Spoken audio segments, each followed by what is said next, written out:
यही सावन के पावन महीना में एगो कांवर भजन लेके आई बनी। उम्मीद बा कि रउआ सबके पसंद जरूर आई। देखी कवि के भाव का लागल बा। आज रहब ना हम भोला सच कहतानी, तो का विचार बा? गो महल ना बनवावतानी।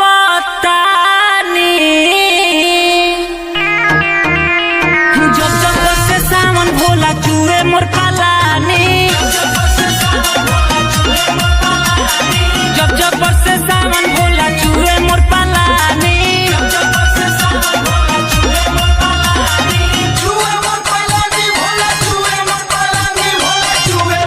रहब ना हम नई हर जात बानी,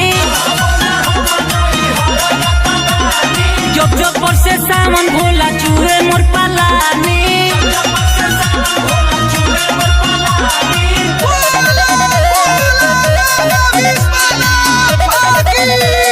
Music by Kumar JM.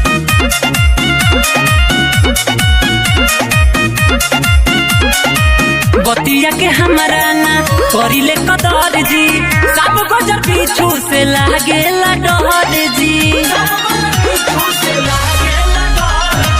बतिया के हमारा ना करिले कदर जी, सब गजर पीछू से लागेला डर जी। अब तो इहे घर दुआर बा। अरे करिले खाली भोला अपने मन मानी, अरे करिले खाली भोला अपने मन मानी। अरे तो तोहरो कहल होई। जब जब से सावन भोला चूहे रउर पलानी, जब जब से सावन भोला चूहे मोर पलानी।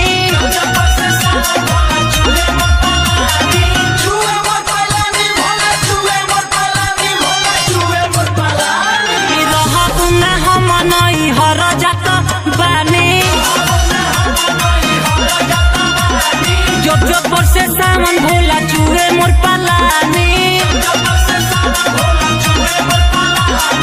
Mixed by Sneha Recording Studio, Jammu.